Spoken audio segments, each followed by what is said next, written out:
Assalamualaikum warahmatullahi wabarakatuh. Halo semua. Perkenalkan, nama saya Endra Putri dengan NIM 220803 102043.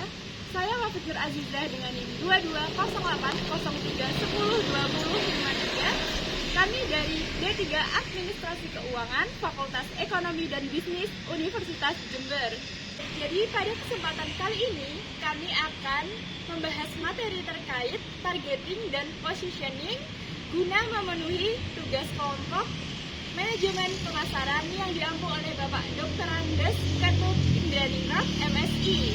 Nah, untuk lebih lanjutnya, simak video kami ya. Di sini saya akan membahas tentang targeting atau bisa disebut juga dengan target. Arti dari target adalah proses dalam manajemen pemasaran yang mengacu pada pemilihan dan penentuan segmen pasar atau kelompok pelanggan tertentu yang menjadi fokus dari strategi pemasaran suatu produk atau jasa. Dalam konteks targeting, perusahaan berusaha untuk mengidentifikasikan dan memahami dengan baik siapa pelanggan potensial mereka yang mereka butuhkan dan bagaimana cara terbaik untuk memenuhi kebutuhan tersebut. Tujuan utama dari targeting adalah untuk mengarahkan upaya pemasaran kepada kelompok pelanggan yang paling mungkin akan membeli produk atau jasa perusahaan, sehingga meningkatkan efisien dan efektivitas kampanye pemasaran. Dengan memahami segmen pasar yang dipilih dengan baik, perusahaan dapat merancang strategi pemasaran yang lebih sesuai dan menarik untuk menarik perhatian dan memuaskan pelanggan potensial mereka. Selanjutnya ada 4 kriteria untuk mendapatkan sasaran yang optimal. Nah, yang pertama responsif, itu seperti respon konsumennya itu seperti apa. Yang kedua potensi penjualan. Nah, kedepannya itu seperti apa penjualannya. Lalu ketiga ada pertumbuhan memadai. Dan 4 jangkauan media. Jangkauan media itu seperti apa? Apakah sampai ke masyarakat secara umum. Targeting ini sangat penting dalam pemasaran karena biasanya beda konsumen, beda juga cara akses pendekatannya. Maka dari itu, setiap elemen dalam targeting ini harus saling berkaitan satu sama lain. Lalu, penasaran gak sih mengapa pemasaran merupakan hal paling penting dalam suatu usaha? Bisa dibilang, target pemasaran merupakan hal yang sangat penting dalam melakukan suatu usaha karena ini juga yang menentukan arah bisnis yang akan dijalankan. Oke, selanjutnya di sini kami juga akan membahas terkait positioning. Nah, apa sih positioning itu? Positioning merupakan sebuah strategi yang dilakukan untuk mempengaruhi persepsi konsumen terhadap brand dan mencerminkan keunggulan dari sebuah produk. Nah, setelah mengidentifikasi segmen pasar dan juga target, maka pemasar juga harus dapat mewujudkan posisi yang diinginkan. Posisi yang dimaksud di sini adalah cara brand atau merek perusahaan itu dapat dipersepsikan secara relatif dibandingkan dengan merek atau brand milik pesaing oleh calon pelanggan maupun pelanggan saat ini. Selanjutnya, gimana sih cara produk atau brand dapat menciptakan posisi yang tepat?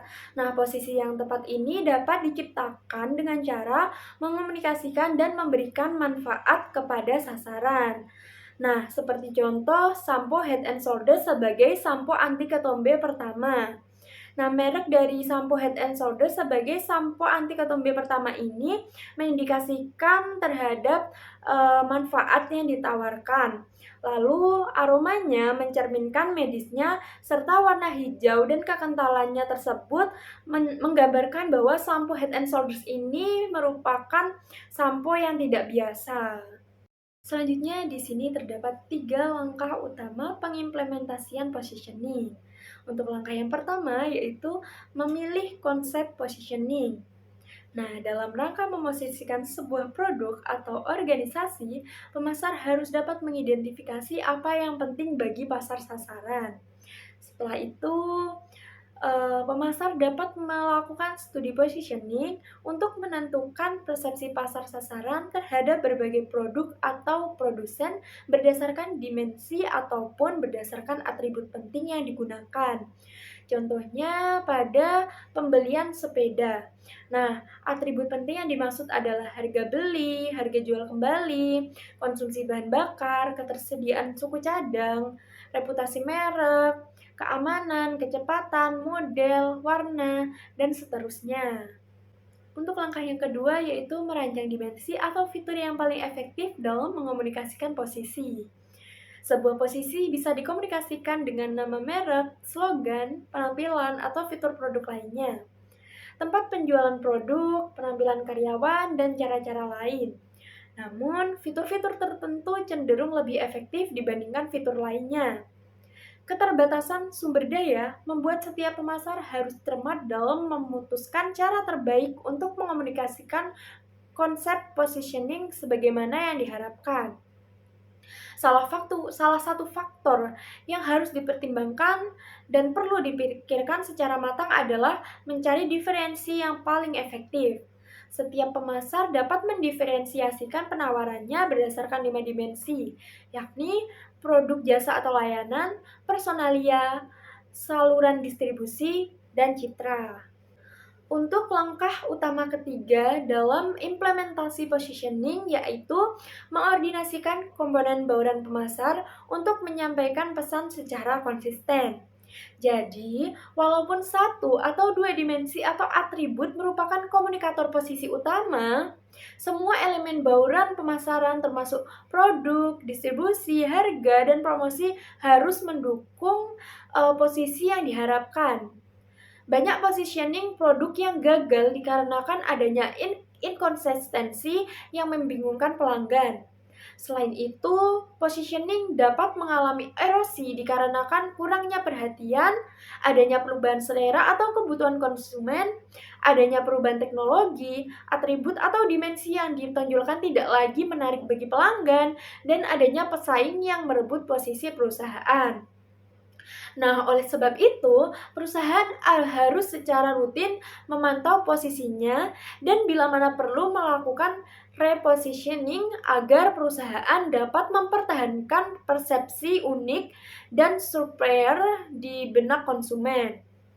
Selanjutnya, di sini saya juga akan membahas terkait manfaat dari strategi market positioning ini.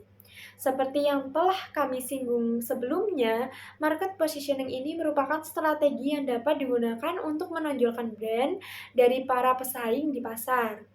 Akan tetapi, bukan hanya itu saja yang menjadi manfaat dari strategi positioning ini. Manfaat lain seperti yang dapat ditemukan dari strategi ini yaitu meningkatkan angka penjualan produk, membantu menentukan target pasar yang lebih jelas, membantu perusahaan memahami kebutuhan pelanggan, dan juga perusahaan menjadi lebih kritis saat harus mengambil keputusan. Nah, jadi itu tadi merupakan manfaat dari strategi positioning. Oke teman-teman, terima kasih telah menyaksikan video dari kami. Kurang lebihnya mohon maaf. Wassalamualaikum warahmatullahi wabarakatuh.